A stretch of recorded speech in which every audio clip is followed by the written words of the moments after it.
Alors, nous sommes toujours le samedi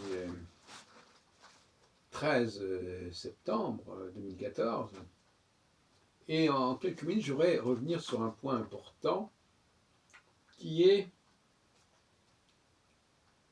la confusion que l'on fait généralement en astrologie en ce qui concerne les points de départ, notamment le signe ascendant, le signe solaire.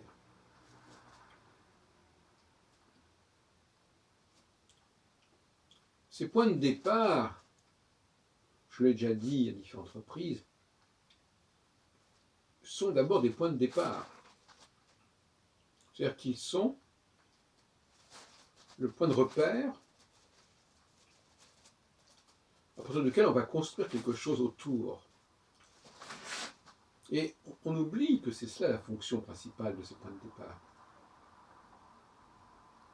On accorde trop d'importance au point de départ, à la signification du point de départ. Le point de départ n'a pas de signification. Il a un usage. Il joue un rôle, mais il n'a pas de signification. Donc il est vain de dire je suis de tel signe solaire ou de tel signe ascendant. Le signe solaire permet seulement d'établir les 12 maisons solaires, comme on le fait dans les horoscopes des journaux. Le signe ascendant permet seulement d'établir les 12 maisons de l'horoscope. Et ce sont ces 12 maisons qui vont donner la tonalité au système et non pas le point de départ. Voilà des confusions qui sont fâcheuses. De la même façon qu'une conjonction entre deux planètes, une planète et une étoile, ce qui est important, c'est qu'elles servent de point de départ et non pas qu'elles désignent un moment particulier, un point particulier qui fera sens au niveau de l'astropsychologie. Donc l'astropsychologie, elle se construit sur un malentendu qui est d'accorder de l'importance aux signes ascendants, aux signes solaires, alors que ce ne sont que des points de départ et des points d'arrivée, et que ce qui est important, c'est le déroulement des 12 maisons, des 12 signes à partir de ce point de départ. Le 0 degré bélier, par exemple, ce n'est qu'un point de départ qui permet de constituer les 12 signes. Mais ça n'est pas en lui-même un point significatif sur le plan, sur le plan psychologique, sur le plan psychosociologique. Il faut que les choses soient très claires sur ce point. Il y a un temps pour structurer les choses, et là on est dans une sorte de neutralité, c'est-à-dire que les facteurs sont là pour structurer, et puis il y a un temps pour signifier. Mais la signification, elle n'est pas au niveau de ce point de départ, la signification, elle est au contraire dans le déroulement des 12 secteurs qui vont se constituer à partir de ce point de départ. Donc il semble qu'il y ait eu à un moment donné, peut-être du fait d'une astrologie populaire, un surinvestissement du signe ou de la configuration initiale. La configuration initiale,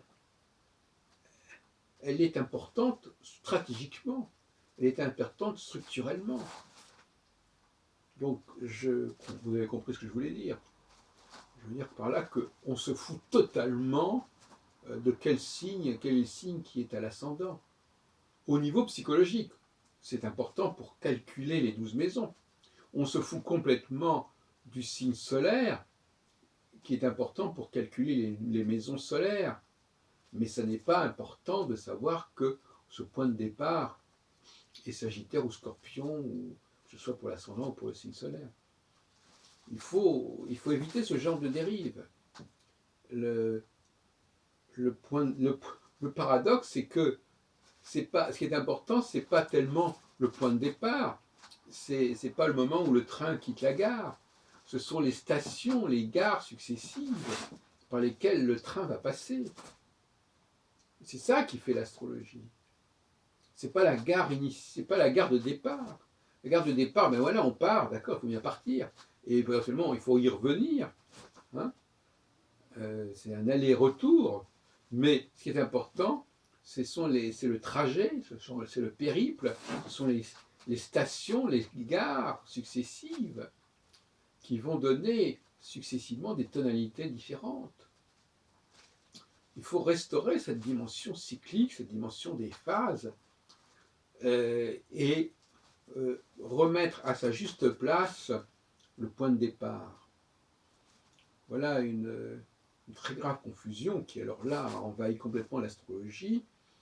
Et donc André Barbeau, parmi tant d'autres, et moi-même d'ailleurs, puisque j'ai participé à des collections dans les années 80, chez Solar et chez Chou, on n'a pas assez bien compris que l'essentiel en astrologie, c'était de déterminer le point gamma. Tout dépend du point gamma. Si le point gamma n'est pas pertinent, eh bien, le reste ne peut pas l'être. Et tout ce qu'on va construire à partir de ce point gamma ne le sera pas. Or, aujourd'hui, le point gamma, ça doit être essentiellement une conjonction d'abord. La notion de conjonction est fondamentale pour définir le point gamma. Conjonction entre deux planètes, conjonction entre une planète et une étoile, mais conjonction entre le zodiaque tropical et l'horizon, ça c'est une abstraction totale, c'est absolument invisible. Et même conjonction du soleil avec l'équinoxe ou le solstice, bon, ça aussi c'est tout à fait abstrait.